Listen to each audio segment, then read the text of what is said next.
Well, America's proxy war with Russia has transformed Ukraine into a graveyard. Those aren't my words. Those are the words of Colonel Douglas MacGregor, who's written a new piece for the American Conservative. And among the things he highlights is this change in strategy on Vladimir Putin's part, an awareness that this incrementalism, this sort of step-by-step approach, might not have been working. And now the new move by Vladimir Putin and the Russian army over the past couple of months has been devastating for Ukraine. What will NATO do now in the wake of this graveyard? Colonel Douglas MacGregor joins us now. Colonel, great to see you. Great piece. Really, really interesting. And I hadn't heard this before. This deep change in strategy on the part of Vladimir Putin and the Russian military. Oh, mister, anzi, coach. Well, Prego, Putin, Stefano. as I point out in the article, is someone who believed in rational choice theory. Rational choice theory says that if you give people the opportunity to make a decision, they will always be rational. They will always choose something, some option, whether it's in politics, economics, doesn't make any difference, that it aligns with their own personal best interests. Well, that's not true, Clayton. People are not rational. People are irrational. That's the problem with all irrational choice theory and analysis. And Putin, when he began this thing, imputed rationality to us.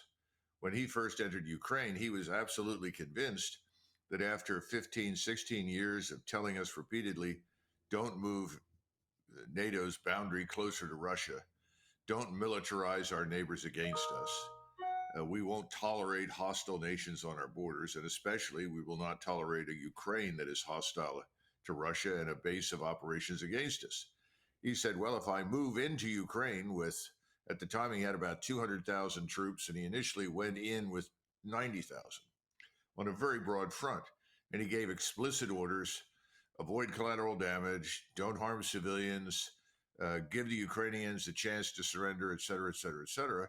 He thought that as soon as he demonstrated his seriousness with military power, that Washington and its allies would say, now, wait a minute. Let's stop. We don't want this to become a larger war. We need to talk, because that was, in his estimation, the rational response. So he miscalculated. What he got instead was the opposite, where Washington was actually goading him, if you will, or baiting him into going into Ukraine. They were delighted he went in because they reached the erroneous conclusion that this was their opportunity to destroy Russia, to mire it in this endless war that would sap them of strength and so forth. So he went along for a while, and then when it became clear, when Boris Johnson showed up very suddenly in April and said, look, Mr. Zelensky, you can't make a deal. Don't accept neutrality. We will stand behind you. We will give you everything you need. You will have the total scientific industrial strength of the United States and its allies behind you. You're going to win. I think Zelensky believed it. And I mean, honestly, why wouldn't he, given the track record of the last 50, 60 years? But everyone miscalculated, what Russia would do. And Russia had to make a change in strategy. They couldn't go on with this small force and expect to get anywhere. So they went over to the strategic defense. They occupied the areas that are populated by Russians in southern Ukraine. They built up these defenses. They consolidated their position. And to their surprise, when they invited the Ukrainians to attack them, the Ukrainians were stupid enough to do so. And so starting in November, December, all the way until really within the last week or so, the Ukrainians have hurled tens of thousands of troops and thousands of tanks and guns and so forth at these defenses. So the strategy of defense has worked. But the problem now is that Putin understands that it doesn't seem to make any difference to people in the West. It doesn't matter how many Ukrainians die. They don't seem to care. He thought that they would be as horrified by this as he is. He wants an end to the war. He still wants to negotiate. No one in Washington is prepared to do that, and everyone is stonewalling him. And even worse, there's some evidence now that the Poles, Lithuanians may be interested in some sort of intervention that they claim they would execute on their own without being part of NATO. And this is absurd because they are in NATO. And if they go into Western Ukraine, they will be treated as NATO forces. This opens up Poland, Lithuania, and anyone else who may join this insanity to being attacked by the Russians. You recall that just about a week and a half ago, the Russians attacked this port of Reni on the river that separates Romania from Ukraine. And this particular port was devastated by hypersonic missiles and drones and so forth. And everyone was horrified. They said, this is right on the border with Romania. Well, that was the point. The Russians were trying to say, look, you cross this border and you go into Ukraine, this is what's going to happen to you. So here we sit and we're trying to figure out what are we going to do? And Jake Sullivan says he wakes up every day and is trying to find more artillery ammunition because we have no more and we can't produce anymore. And he's trying to ramp it up. Well, under those circumstances, does it make sense to continue to ask Ukrainians to die by the thousands? And a friend of mine who is in a position to watch all of this from space-based surveillance tells me that the battlefields are littered with Ukrainian dead. They can't even pick them up anymore, or they're not bothering to do so. Wow. The hospitals are full of broken soldiers who will never return to active duty. And no one really knows how many have died, but the estimates are about 300,000 to 350,000 dead. And of course, Ukraine, people continue to leave. We now think 14 million people have left Ukraine. That leaves maybe 18 million, depending upon how you want to calculate it. This is a catastrophe. Ukraine is being destroyed. So when is someone going to step forward and say, for humanitarian reasons, if nothing else, this must end?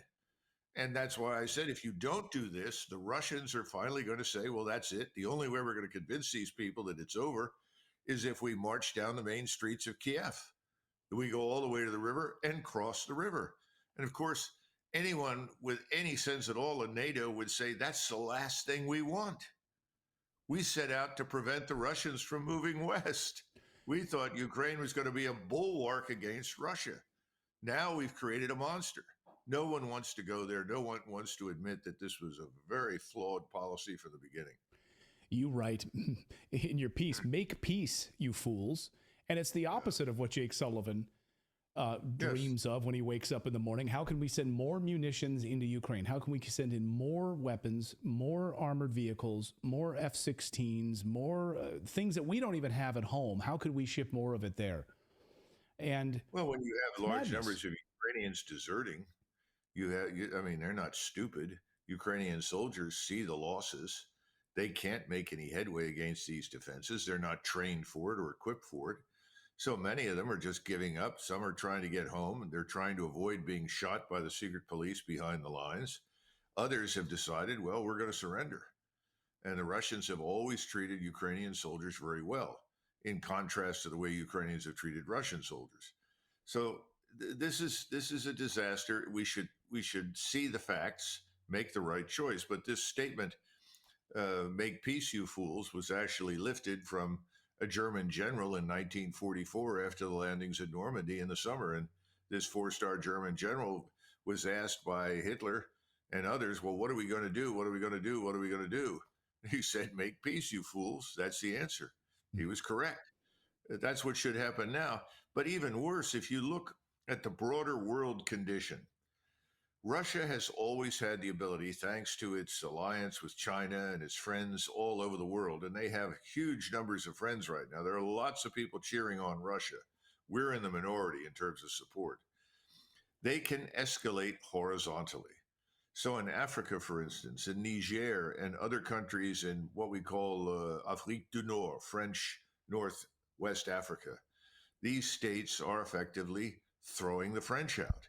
They're staging coups and putting in governments that are now friendly to Russia and anti-Western. And in the case of Niger, they represent probably 50 to 60% of the uranium that is exported every year to France to power their nuclear power plants. Well, without Niger, and Niger is now in the hands of an anti-Western government, they don't have access to that uranium. Now, that may seem small to some people, but it's huge. And we are seen now as having destroyed the flow of ammonia through pipelines to the West. Well, that means you can't develop effective fertilizer. This puts the whole green revolution in much of the world at risk. Because remember, the reason we have this enormous population on the planet in most of the developing world is because Europeans and Americans created the green revolution, the pesticides and the fertilizers that ensure the abundance of food. Well, if they go away, and that's the way it's beginning to look right now, that's going to create havoc and chaos all over Africa, South America, Southeast Asia. This whole thing's a disaster. It needs to stop. It's not about we're winning, they're losing. We've lost this particular operation. This is a dead end for us. We need a radical change in course. Demilitarize our relationship with most of the world. Recognize we can't bully everybody and get on with life. But nobody wants to go there, Clayton. No, they want to do the opposite, and they're in a state of denial. And do you think that that is the end game here? Because, as I was sitting around just talking with family the other night, and I said, well, what does NATO hope to achieve here? What is the end game for NATO? Because if Putin does decide, well, we can't have this operation continuing in Kiev. Like, we need to take out the rest of this country. We need to secure it because we're going to continue to be attacked in Crimea and other targets. The only way for us to be secure is to completely take over this country. Is that the end game? Is that what NATO wants? It seems like they're pushing for it. Well, I know it's not what the Russians want, because from the very beginning, Putin made it clear that he understands the Ukrainians in the West want nothing to do with Russia. He's always understood that. But he insisted on neutrality because he didn't want to be under attack from those regions where he knows the people are hostile to him. Well, that opportunity is now passed, and he doesn't want to go up there. So I think he is really looking for a way to avoid that, but he has to have a partner. And I think his best bet at this point is for Europeans to do something, to stop behaving as sort of obedient vassals of Greater Washington's empire and start behaving like Germans, like Frenchmen, like Italians. What are their interests? And if you look at their interests, they do not align whatsoever with this war against Russia. They never have. It's only the Poles, really, and to some extent the Lithuanians, maybe the Latvians, I don't know, that have been so violently anti-Russian and have insisted on this, along with Great Britain. Great Britain seems to be ruled by people not very different from the ones that are ruling us right now in Washington. And that's disappointing, but that's not Europe. So the Europeans could forge a different way ahead. And I hope that they do, because I don't see us doing much. Somebody said to me the other night, what do you think we'll do? And I said, well, go back and look at Vietnam. What happened in Vietnam? We just kind of packed up, pretended that we'd left everything better than it was. And of course, that wasn't true. We said we'd given the Vietnamese all we could. We'd trained their forces, and we left. And when things fell apart, what did people say? Well, we did all we could. They got everything, but we can't go on like this. And we changed the subject. I think something similar to that will mark the end of the war in Ukraine. Wow. Or worse, Afghanistan, right?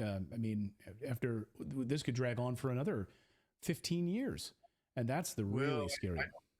I don't think so, because Europe is not Afghanistan.